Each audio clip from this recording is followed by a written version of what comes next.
الحمدللہ والصلاۃ والسلام علی رسول اللہ اما بعد. محترم معزز ساتھیوں، اللہ کے فضل و توفیق سے کل جو پہلا روزہ ہمارا گزرا اور پہلا درس ہوا تو اس میں قرآن کی تلاوت کے لیے وضو کا کیا حکم ہے اور اسی طرح قرآن مجید کو چھونے کے لیے وضو کا کیا حکم ہے، اس سلسلے میں کچھ نکات اور پوائنٹس کی شکل میں ہم نے کچھ معلومات حاصل کی. آج کا جو درس ہے اس سلسلے میں یعنی قرآن اور تلاوت قرآن کے آداب و احکام، اس سلسلے میں تیسرا جو مسئلہ ہے وہ ہے کہ قرآن اور تلاوت قرآن سے متعلق ہی کچھ اور ایسے مسئلے جو روزمرہ زندگی میں ہماری ضرورت کے ہیں. مثلا جب قرآن مجید کی تلاوت کرتے ہیں تو اس میں سجدہ آتا ہے نا، اور اس سجدے کے بارے میں ایک مختصر سی بات بتاتا ہوں، میں زیادہ لمبا نہیں، کہ فقہاء احناف کے ہاں قرآن مجید میں صرف 14 سجدے ہیں اور باقی فقہاء کے ہاں 15 سجدے ہیں. سورہ حج میں 2 سجدے ہیں، بعض لوگ ایک ہی کو مانتے ہیں. تو بہرحال قرآن کی تلاوت کرتے ہوئے جب وہ سجدے کی آیت آ جائے تو وہاں سجدہ کرنا چاہیے. جمہور علماء کے ہاں یہ بات مستحب ہے کہ قاری جب قرآن کی تلاوت کر رہا ہو سجدے کی آیت پر پہنچے تو وہ سجدہ کرے، اور سجدے میں اللہ کے رسول صلی اللہ علیہ وسلم سے ایک دعا آئی ہوئی ہے، وہ یاد کر کے اس کو پڑھے، اچھی بات ہے.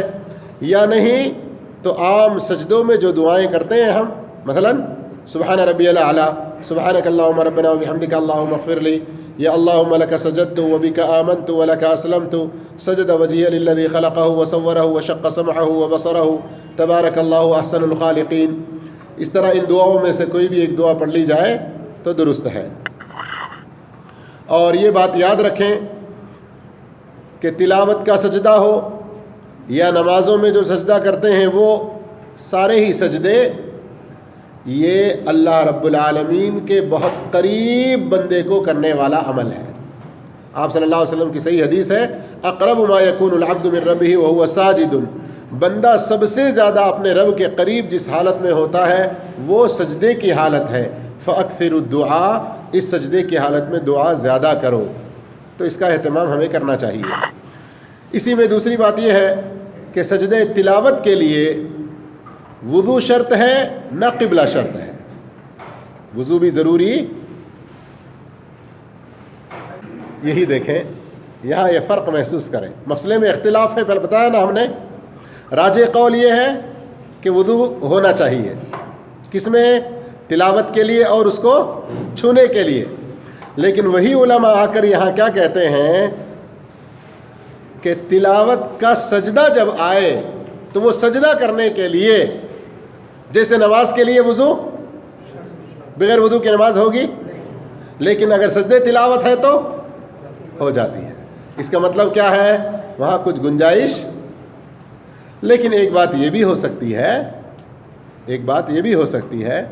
کہ ہم نے جیسے کل ذکر کیا کہ اگر کوئی آدمی اپنے حافظے کی بنیاد پر قرآن پڑھ رہا ہے، دیکھ کر نہیں، تو اس کے لیے وضو چاہیے. کیا پڑھا ہم نے؟ اس کے لیے وضو ضروری نہیں ہے. تو پھر جب سجدے تلاوت وہ کرے گا تو کیا وضو کرے گا اس کے لیے؟ تو وضو اس کے لیے بھی ضروری نہیں ہے. یہ بات بھی ہو سکتی، سمجھ رہے ہیں نا؟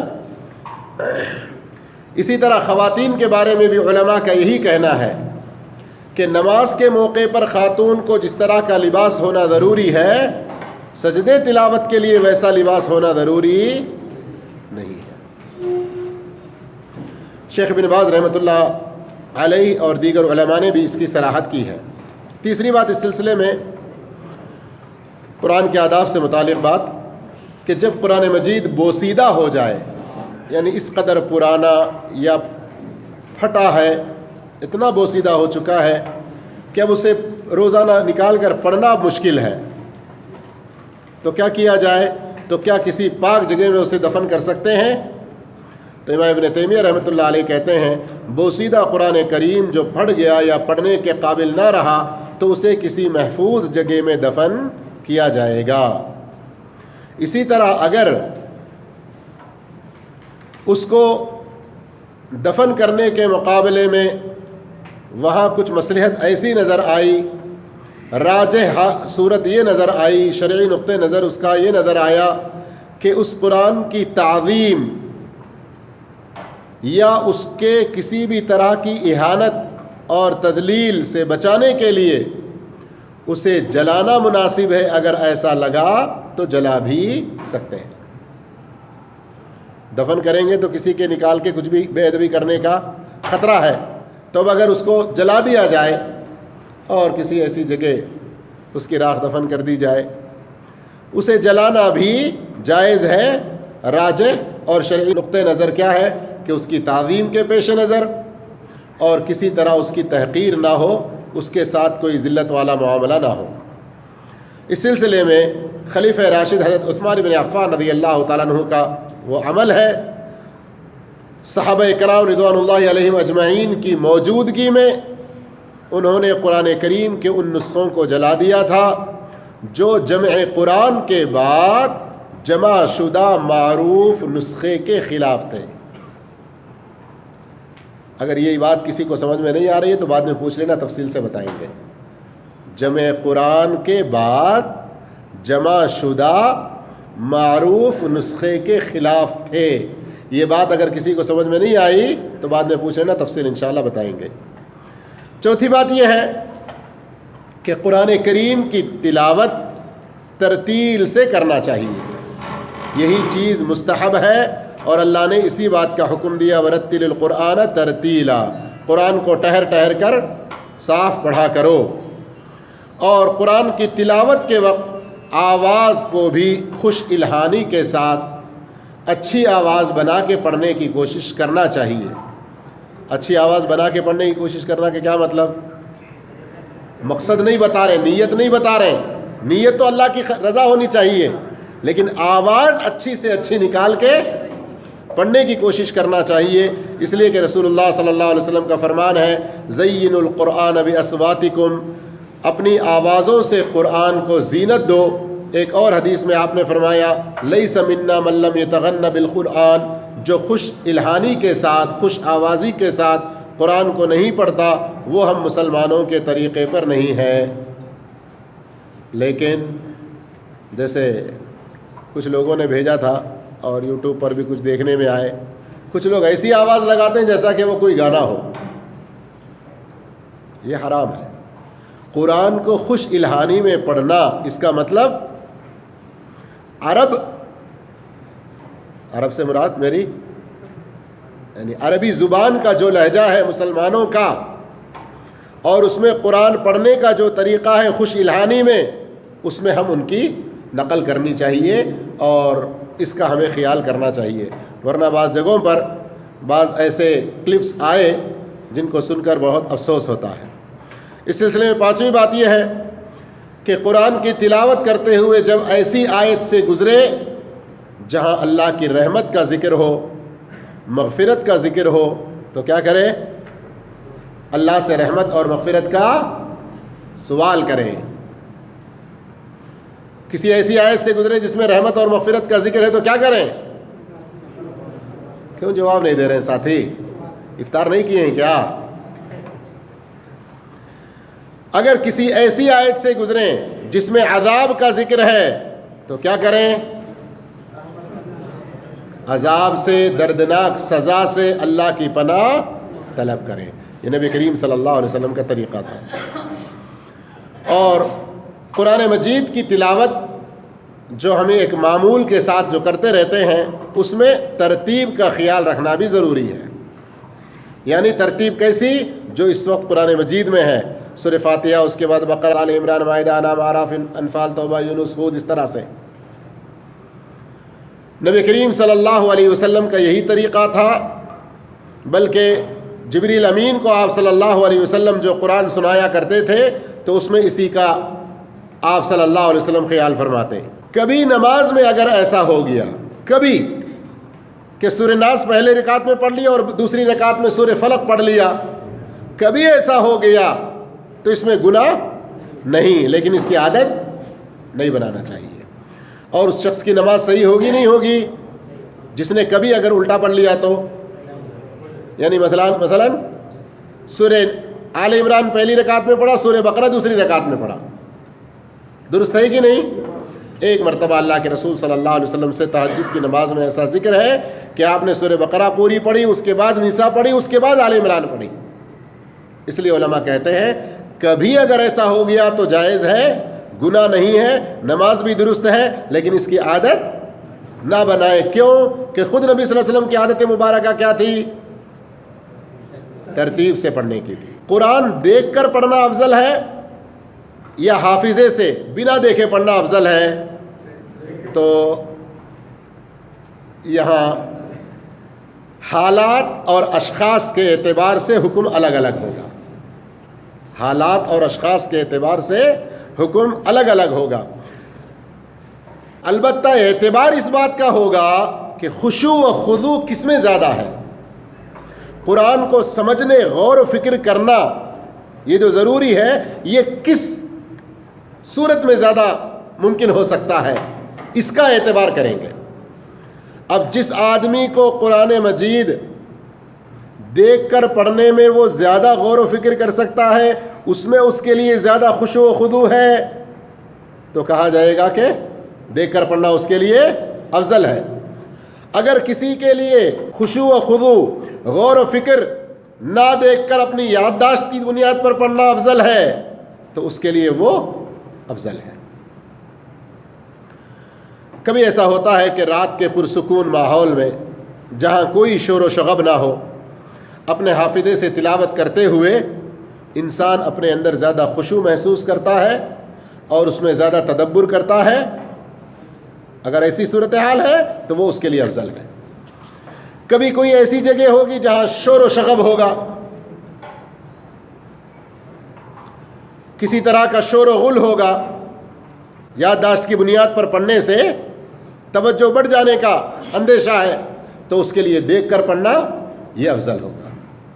اسی لیے امام نووی رحمۃ اللہ علیہ نے کہا اپنے حافظے سے تلاوت کرنے والے کو قرآن دیکھ کر پڑھنے والے کے مقابلے میں تدبر کی توفیق, دل جمعی زیادہ حاصل ہوگی, چنانچہ حافظے سے تلاوت کرنا افضل ہے. اگر دونوں برابر ہوں تو پھر قرآن دیکھ کر پڑھنا یہ افضل ہوگا. اس سلسلے میں 7ویں بات یہ ہے کہ جس طریقے تلاوت سے نیکیاں زیادہ بڑھتی ہیں, یعنی وہ کون سا طریقہ تلاوت کا جس سے ہماری نیکیاں زیادہ سے زیادہ بڑھتی رہیں, تو وہ کون سا طریقہ جس میں زبان حرکت کرنے لگے. اب یہ ایسے نکال کے ہم پڑھ رہے ہیں, پڑھنا تو ہوتا ہے نہیں ہوتا ہے. میں پڑھ رہا ہوں, مستحب ہے کہ جب کسی آیت, یعنی ابھی نہیں, ابھی تو اونچی آواز میں پڑھ رہا ہوں, لیکن پہلے میں پڑھ چکا ہوں, لیکن کچھ پتہ چلا. اسی لیے علماء کہتے ہیں کہ کم سے کم زبان ہلے اور ہونٹ ہلنے لگے. شیخ عبدالعزیز ابن باز رحمۃ اللہ علیہ اور اسی طرح شیخ محمد بن صالح العثیمین رحمہ اللہ کہتے ہیں کہ قاری قرآن کو تلاوت کی فضیلت اسی وقت حاصل ہوگی جب وہ قرآن کو الفاظ کی شکل میں ادا کرے. اس لیے کہ نطق, لفظ اسی کو کہتے ہیں, قول اسی کا نام دیا گیا ہے جو نطقاً ادا ہو, لفظ میں ادا ہو. جب تک ہونٹ اور زبان حرکت نہ کرے تو وہ نطق ہوگا ہی نہیں. ایک آدمی منہ بھی بند ہے, ہونٹ بھی نہیں حرکت کر رہے, زبان بھی حرکت نہیں کر رہی, کتنی اچھی بات کر رہا ہے, کتنا اچھا بول رہا ہے, بولتے ہیں آ رہی سمجھ میں بات. ایک آدمی کی زبان بھی نہیں ہل رہی اور ہونٹ بھی نہیں ہل رہے, تو کیا آپ اسے کہتے ہیں کہ کتنا اچھا بول رہا ہے؟ سمجھ میں آ رہی بات؟ تو جب تک ہونٹ نہ ہلے, زبان حرکت نہ کرے, تو اسے بول, نطق, قول کہا ہی نہیں جائے گا. تو قرآن کی تلاوت, اس کی مکمل فضیلت اگر ہم حاصل کرنا چاہتے ہیں تو یہ نہیں قرآن کے اوپر نظر ہے, ہم پڑھتے چلے جا رہے ہیں, زبان بھی نہیں ہل رہی, ہونٹ بھی نہیں ہل رہے, ایسا نہیں ہونا چاہیے. لیکن ایک بات جو یہاں نہیں ہے, اللہ کے رسول صلی اللہ علیہ وسلم کی ایک حدیث بھی ہے کہ مسجد میں یا لوگوں کے درمیان میں بیٹھ کر جب ہم قرآن پڑھنے لگیں تو اتنی اونچی آواز بھی نہ کریں کہ بازو میں کوئی نماز پڑھ رہا ہے یا قرآن پڑھ رہا ہے تو اسے ڈسٹرب ہو جائے. سمجھے نا؟ زبان حرکت کرنا ہے، ہونٹ حرکت کرنا ہے، اس کا مطلب اونچی آواز نہیں کہہ رہے ہیں. 8ویں بات، بعض لوگ پابندی کے ساتھ تلاوت کے اختتام پر صدق اللہ العظیم کہتے ہیں، جبکہ قرآن و سنت سے اس کی کوئی دلیل نہیں ملتی. اس لیے یہاں کی جو لجنہ دائمہ ہے فتویٰ کی، جو ہمیشہ کی ہے کمیٹی، ان کا یہ کہنا ہے، ان کا یہ فتویٰ ہے کہ ہمیشہ اس کی پابندی کرنا یہ بدعت میں آئے گا، جسے چھوڑنا واجب ہے. اس لیے کہ نبی کریم صلی اللہ علیہ وسلم کا فرمان ہے، من عمل عملا لیس علیہ امرنا فہو رد. جو کوئی ایسا کام کرے جس کے کرنے کا ہمارا حکم نہیں ہے تو وہ کام مردود ہے، قابل قبول نہیں ہے. کبھی ایسا ہی کسی نے پڑھ لیا کوئی بات، کسی ایسے جملے پر اختتام کیا کہ اس کا مفہوم، اس کی بات اس کو ایسے لگی صدق اللہ العظیم، اللہ نے کیا بات کی ہے، اللہ نے کتنی سچ بات بتائی ہے. صدق اللہ العظیم کا کیا مطلب؟ اللہ جو عظمتوں والا ہے اس نے سچی بات کہی، تو اللہ تو ہمیشہ سچ ہی کہتا ہے. تو اس کی عادت نہیں بنا لینا چاہیے، اس لیے کہ اس کی کوئی دلیل نہیں ہے. 9ویں بات اس سلسلے میں یہ ہے کہ تلاوت قرآن کے وقت کوئی آدمی تلاوت کر رہا ہے تو سامعین پر ضروری ہے کہ وہ خاموشی اختیار کریں تاکہ اللہ کی رحمت کے وہ مستحق ٹھہریں. اللہ رب العالمین نے قرآن میں فرمایا وَإِذَا قُرِئَ الْقُرْآنُ فَاسْتَمِعُوا لَهُ وَأَنصِتُوا لَعَلَّكُمْ تُرْحَمُونَ. جب قرآن کریم کی تلاوت کی جائے تو توجہ سے سنو اور خاموش رہو تاکہ تم پر بھی رحمت کی جائے، تم پر رحمت نازل ہو. جمہور اہل علم کے ہاں نماز کی حالت میں خاموشی واجب ہے، جبکہ نماز کے باہر دوسرے اوقات میں مندوب اور مستحب ہے. لیکن یاد رکھیں ہمارے ہاں لوگ اختلاف کرتے ہیں، امام سورہ فاتحہ پڑھے تو پیچھے کوئی سورہ فاتحہ پڑھنا چاہیے کہ نہیں پڑھنا چاہیے. تو اس سلسلے میں رسول اللہ صلی اللہ علیہ وسلم سے جو حدیثیں آئی ہوئی ہیں اور حضرت ابو ہریرہ رضی اللہ عنہ کا جو فتویٰ اس سلسلے میں بڑے واضح طور پر مسلم شریف میں ہے، انہوں نے اپنے شاگردوں سے یہی کہا کہ اقرأھا فی نفسک، اپنے دل میں اس کو پڑھو. تو بہرحال جو علماء کہتے ہیں نہیں پڑھنے کے بارے میں، ان کے مقابلے میں پڑھنے کا جو کہتے ہیں ان کی دلیلیں مضبوط نظر آتی ہیں. ہمارے یہاں کچھ لوگوں کی عادت ہوتی ہے قرآن کریم کو بوسہ دینے کی. چونکہ نبی کریم صلی اللہ علیہ وسلم سے اس سلسلے میں کوئی مستند بات اور صحیح حدیث ثابت نہیں ہے، اس لیے اس کو ایک سنت، ایک نیکی کا کام سمجھ کر ہمیشہ اس کی عادت ڈال لینا یہ بھی ایک بدعت میں آئے گا، اس سے بچنا چاہیے. لیکن کبھی ایسا ہوا کہ قرآن پھسل کے گرنے لگا یا گر گیا، اس کی عظمت کے پیش نظر اٹھا لیے، سینے سے لگا لیے، اس کو چوم لیے، یعنی انسان سے کچھ ایسی تقصیر ہوئی جس میں وہ اس سے اپنی محبت کا ایک اظہار کر رہا ہے، تو یہ ایک کبھی کبھار کی بات ہے. بعض علماء نے اس کی اجازت دی، لیکن اس کی ایک عادت ڈال لینا یہ کسی صورت میں درست نہیں ہے. اسی طرح 10ویں بات یہ ہے کہ قرآن بڑی بابرکت کتاب ہے، تو اس کی برکت کیسے حاصل ہوگی؟ کیسے حاصل ہوگی؟ اس طرح کا یہ ہرا قرآن گھر میں اوپر لٹکانے سے یا بلو والا قرآن لٹکانے سے؟ ہاں، اس کو بہترین ریشم کے جزدان میں لپٹ کے رکھنے سے زیادہ برکت ملے گی یا صرف ایسے ہی رکھنے سے برکت ملے گی؟ ہاں، ماشاءاللہ ماشاءاللہ. جی ہاں میرے بھائیوں، قرآن کا جو ادب و احترام کرنا ہے، لیکن اس کی جو حقیقی برکتیں ہماری زندگیوں میں، ہمارے گھروں میں، ہمارے بال بچوں میں، ہمارے روزمرہ کی زندگی اور کمائی وغیرہ میں جو اس کی برکت حاصل ہوگی تو وہ حاصل ہوگی اس کی تلاوت، اس کو سمجھنے اور اس کے مطابق عمل کرنے. اب لوگ اپنے گھر میں 4 قل لٹکا کے رکھتے ہیں، سمجھتے ہیں کہ شیطان نہیں آئیں گے، اور ادھر بازو میں ٹی وی چل رہی ہے، سارے ڈش، سارے چینل اس کے اندر موجود ہیں، سب کچھ چل رہا ہے. شیطان کو بھگانے کے کتنے ذریعے بنائے ہوئے ہیں اور شیطان کو بلانے کے کتنے ذریعے بنائے ہوئے ہیں. اپنی ساری حرکتیں، سارا وجود شیطان کی رضا میں کر دیے ہیں، اور ایک تغرا لگا لیے ہیں، ایک کعبے کی کوئی تصویر لگا لیے ہیں، مدینے کی تصویر لگا لیے ہیں، کسی درگاہ کی تصویر لگا لیے ہیں، قرآن مجید کی یاسین شریف لٹک رہی ہے، رحمان شریف لٹک رہی ہے، اور سمجھتے ہیں برکت ہوگی۔ یہ سراسر غلط ہے۔ اپنے گھروں میں سے شیطان کو راضی کرنے والے سامان بھی نکالنا، پھر قرآن کو پڑھنا، اس کی تلاوت کرنا، اور اس پر غور و فکر کرنا اور سمجھنے کی کوشش کرنا۔ بعض لوگ اپنی مجلسوں میں، اپنے گھروں میں، گاڑیوں میں یا پھر گلوں میں قرآن کو تعویذ کی شکل میں جو لٹکاتے ہیں، یہ ساری کی ساری چیزیں بدعت میں آئیں گی، شریعت میں ان کی کوئی دلیل نہیں ہے۔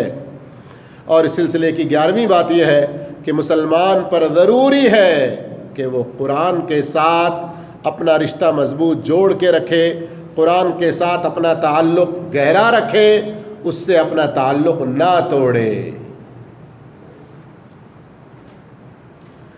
کم سے کم لمبی مدت جس میں ایک مسلمان کو تلاوت کرتے ہوئے قرآن کو ختم کرنا چاہیے، وہ کتنی ہے؟ 40 دن کی آخری مدت ہے۔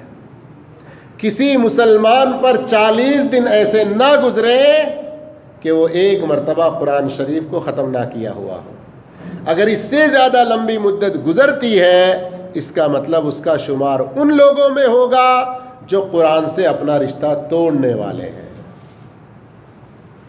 کم سے کم مدت بتائی جاتی ہے 3 دن کی، کہ اس سے پہلے ختم نہیں کرنا، لیکن یہاں جو مدت بتائی جا رہی 40 کیا ہے؟ وہ زیادہ سے زیادہ۔ اس سے زیادہ اگر ہوگا تو وہ گناہ میں پڑنے کا، قرآن سے اپنا تعلق توڑنے کا، قرآن سے اپنا رشتہ توڑنے کا جو گناہ ہوگا، جو لوگ ایسے ہوں گے ان میں اس کا شمار ہو جائے گا۔ ذرا ہماری حالتوں پر سوچیں، ہم لوگ کس طرح سے قرآن سے اپنا رشتہ توڑے ہوئے ہیں۔ مہینوں مہینوں بلکہ سالوں سال گزر جاتے ہیں، قرآن کریم کی تلاوت نہیں کرتے۔ جن کو پڑھنا آتا ہے ان کی بات میں کر رہا ہوں، اور جن کو پڑھنا نہیں آتا، 12 خون معاف۔ ہمارے ایک مثال ہے نا، آدمی کے بارے میں کہتے ہیں خلاص اس کو معلوم ہی نہیں ہے تو اس کو پوچھا ہی نہیں جائے گا۔ یہ سراسر باطل خیال ہے، باطل خیال ہے۔ میرے بھائیوں، جس کو پڑھنا نہیں آتا وہ اور زیادہ افسوس کرے اور جلد سیکھنے کی کوشش کرے۔ اب بات لمبی ہو جائے گی۔ آج کے موجودہ دور میں، ترقی یافتہ دور میں، کیا چیز ممکن نہیں ہے؟ ان پڑھ سے ان پڑھ آدمی ایک سے ایک ٹیکنالوجی کے بارے میں سیکھ رہا ہے، جان رہا ہے۔ واللہ میں بعض دفعہ کچھ فیکٹریوں میں جاتا ہوں، پانی کی فیکٹری ہو، لبن کی فیکٹری ہو، سفرے بنانے والی فیکٹری ہو، فلاں فلاں، کمپیوٹر سے چلنے والی مشین سیکنڈ نہیں بلکہ مائکرو سیکنڈ کا اگر فرق ہو گیا، ہزاروں لاکھوں کا مال نقصان ہو سکتا ہے۔ ویسی جگہ پر ان پڑھ آدمی ہے، ABCD الف ب کچھ پڑھنے نہیں آتا، کیا ہے بھائی؟ بس اس سے پہلے جو آدمی تھا وہ اس کو ٹریننگ دے دیا، اس سے پہلے جو آدمی تھا اس کو بس اتنے کیس ہونا ہے، یہ دبانا ہے، اتنی دیر میں اتنا آنا ہے، یہ دبانا ہے، بس اس طرح سے۔